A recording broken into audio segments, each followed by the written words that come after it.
Good morning, viewers. It's another blessed day. You're welcome to the Daily Fountain Devotional Summary, a daily devotional guide for a close relationship with God. This is a summary of the Daily Fountain Devotional of the Anglican Communion. This summary is by Hope Eleosi Onekpe. You are welcome. Hello, good day. I welcome you back to today's episode of the Daily Fountain Morning Devotion. This summary intends to bring to us understanding to God's words by the help of the Holy Spirit. Today is Wednesday, June 18, 2025. The topic for our today's morning devotion is Let God Choose for You. Let us bow our heads as we pray. Heavenly Father, we thank you for your faithfulness and for the promises you made to Abraham in Genesis chapter 13 verses 16 to 18. We praise you for your power to fulfill those promises and for your goodness in providing for your people. We ask that you would open our eyes to see your promises fulfilled, not only for Abraham, but for us as well. Grant us the faith to believe your word, even when it seems impossible, and the courage to walk in obedience to your will. May your word come forth with clarity and power.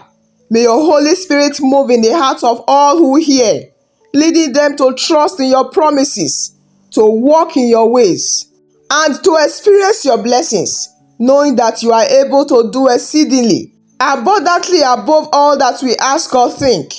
In Jesus' name we pray. Praise the Lord. Our text for today is the book of Genesis 13. We'll be reading from verse 16 to 18. Genesis chapter 13, verses 16 to 18 reads, And I will make thy seed as the dust of the earth, so that if a man can number the dust of the earth, then shall thy seed also be numbered. Arise, walk through the land in the length of it, and in the breadth of it, for I will give it unto thee. Then Abram removed his tent, and came and dwelt in the plain of Mamre, which is in Hebron, and built there an altar unto the Lord. This is the word of God. Thanks be to God. Praise the Lord. Once more, our topic for today says, Let God choose for you. The body of our today's guide says, Abram, in order to give room for peace, asked Lot to choose any portion of the land for himself. Lot went for the best of the land, most fertile greener part, and departed. Genesis chapter 14 verses 10 to 11. After Lot's separation from Abram to enjoy his so-called fertile land he had chosen, God instructed Abram to walk on Lot's assumed leftover and assured him that he would make his seed as the dust of the earth. God's promise came to Abram because he allowed peace to reign. Genesis chapter 13 verses 14 to 15. God's blessings will only come to those who allow him to always have his ways in their lives. In all your endeavors, allow God to be your best motivator. Obey all his instructions and walk with him by faith and not by sight. Always know that God will only bless whatever he chooses for you. In all your dealings, allow God to choose for you and you will be glad you did. He will always back up his choice for you with tremendous blessings. Our prayer for today says, Lord, help me to always accept your choice for my life. In Jesus' name, amen. Praise the Lord. When we talk about Abram was a man who walked with God. A time came that when a dispute arose between himself and his nephew Lot, he willingly took the second place. Abram placed the needs of Lot ahead of those in his own life, and he left himself in the glorious care of God. When you can willingly turn loose of your rights and privileges for the good of others, then you are on your way. Scripture tells us that after the incident with Lot and Abram was left alone with his wife, his servants, and his possessions. It must have been a very difficult thing to see his own flesh and blood separate from him under such harsh conditions. And God renewed his promises to Abram. Now, there are spiritual applications that we can glean from these words. The first application is what the promise communicated. God's promise to Abram was full of blessings. There was no doubt that his lack of children was a sore spot with him. And to the people of that era, having many children were an indication of the blessings of the Lord. God's promise to Abram here is that he will have a legacy in children. So many will descend from him, that their number will be beyond comprehension. Now let's know that God wants to do the same for us. He wants to multiply our faith and use us to reach others for His glory. Praise the Lord. The second application is when the promise came. God's promise came to Abraham after he was separated from Lot. Lot was a man who represented worldliness and lack of commitment to the things of God. So when that distraction was removed from the way, Abraham heard from the Lord. We know that separation from people, institution, and others is never easy. But if we ever expect the Lord to bless us to the level that He can bless us, the first thing to do is to separate from anyone or anything that hinders our being right with Him. Now let's note that this promise that God gave to Abraham, they are amplified promises that had been given to Abraham earlier. Read Genesis 12 verse 2 and verse 7. They are the first of the promises concerning the seed and the land. In this passage, those promises are amplified and enlarged. This is how God works with His people. Now listen, the work of faith is a work of progressive revelation. So as we walk in obedience to what He has already revealed, He continues to show us more and more as time goes by. That is how God works. Line upon line, precept upon precept. But God reveals Himself as we are ready to receive Him. Praise the Lord. Another application we'll be looking at is the command to God's worker. When we read the passage carefully again, in verse 17, we see that after the promise has been given, a call to obedience is issued. This is always the way it works with the Lord. God's promises are nearly always coupled with His commands. This means that if we want His best, then we should be willing to follow Him. Here, Abraham is called upon to get up and to go with God. He is being challenged to deepen his walk with the Lord.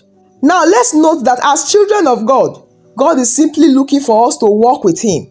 But today, there are many believers out there who are just sitting around and are not walking with Him by faith. As believers, we need to take the time to review all that we have in Jesus Christ. There are many believers today who are less than they could be, simply because they do not know who they are and what they have in Jesus Christ. And when the Lord spoke to Abraham, he responded in action and obedience. And as old as he was, he traveled around that country. He was looking at more than the mountains, more than the valleys, the rivers, the streams and lakes. He was looking for a place to settle down forever. When we read the book of Hebrews chapter 11 verses 8 to 10, it tells us that Abraham had his sights set just a little higher than Canaan. He was looking for heaven at the end of the way. So he just kept going, moving around the country, enjoying all that God has given him until the day came when he would go home to God. As Christians, this is an example that we should all readily follow. Like Abraham, we are pilgrims in this world. As we journey through our lives, we are to do so in dependence upon and obedience to the Lord God, always knowing that this world is not our home. One day we will leave this world for a better land. But until then, let us move at the command of the Lord, for nothing honors God like obedience to His commands. And the Bible tells us that Abraham moved to Mamre, which is in Hebron. Those two names are filled with meaning. Mamre means fatness, and Hebron means fellowship. So the idea is that Abraham has settled down in a place of blessing and closeness to the Lord. God wants His children in the place of fellowship and fatness. He wants what was said about Enoch to be true about you and me. Genesis chapter 5 verse 24. And Enoch walked with God. Can that be said concerning your life? Let's know that it is only a life that is lived in communion with God that God can bless. So He desires that every one of us be in a place where we love Him more than anything else in this world. He wants us to acknowledge Him. He wants us to exalt Him. He wants us to love Him. He desires our worship. My question for us today is that where are we in our relationship and walk with God? Are we as close as we should be? Are we growing deeper each day in the things of the Lord? When He speaks, do we move? Are we concerned with strengthening our fellowship with Him day by day? Is His worship the number one priority in our lives? These are very hard questions to hear and face, but I can tell you that they reveal a lot about the condition of our relationship with the Lord Jesus Christ. I pray for us this morning that God will grant us the grace to be determined that, like Abraham, our life will be characterized by our altars and by our obedience to the voice of God. In Jesus' name, let's bow our heads as we pray to the Lord. Now say, Lord, I believe your word and your promise to Abraham to make his descendants countless as the dust of the earth. I trust that you can fulfill your promises in my life and the lives of my family. I receive the blessing of multiplication and fruitfulness in my endeavors. In Jesus' name, say, Father, I pray that you will multiply my spiritual gifts, my talents, and my ability to impact the lives of others for your glory. Let my influence be as vast and far-reaching as the dust of the earth.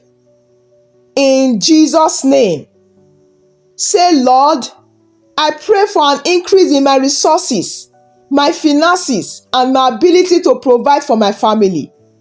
I ask for your blessing of abundance and prosperity in every area of my life. In Jesus' name, say, Father, I pray for my family to be fruitful and multiply. Bless us with healthy children, strong family bonds, and a legacy that honors you. In Jesus' name, say, Lord, I ask that you remove any obstacles that hinder the fulfillment of your promises in my life. Break any cause of barrenness or limitation, and empower me to walk in your blessings. In Jesus' name. Right now, say, Father, I thank you for all your blessings, past, present, and future. Help me to recognize and appreciate your goodness in every aspect of my life. I declare that I will count my blessings and not my troubles. In Jesus' name. Lastly, say, Lord, help me to walk by faith and not by sight. Give me the courage to believe in your promises, even when I cannot see the outcome. Let your word be a lamp to my feet and a light to my path. In Jesus' name we pray. Heavenly Father, thank you that you are a faithful God whose word is true and whose promises will never fail. We stand in awe of your mercy, love, goodness, and grace you showed to Abraham, Isaac, and the children of Israel. We rejoice that you sent Jesus to be our kinsman redeemer, so that we might be brought into the family of faith and be made your spiritual sons and daughters through faith in the Lord Jesus Christ. Father, we thank you for your generous provision, your faithfulness, and your unending love. We are so grateful for all you have done for us, and we praise you for all you have promised to do. In Jesus' mighty name we have prayed. Amen. Praise the Lord. I believe you've been blessed. Let me use this opportunity to appreciate my viewers for joining us today. We thank God for the success of our today's morning devotion. Please do well to join us tomorrow morning again for another episode of the Daily Fountain Morning Devotion. Do remember that you are loved greatly. I wish you a blessed and fruitful day. I'll see you again tomorrow by God's grace. Thank you for joining us today. If you have been blessed and would like to have more of this, consider liking and subscribing. Share with friends and family as well. Join us tomorrow again. God bless you.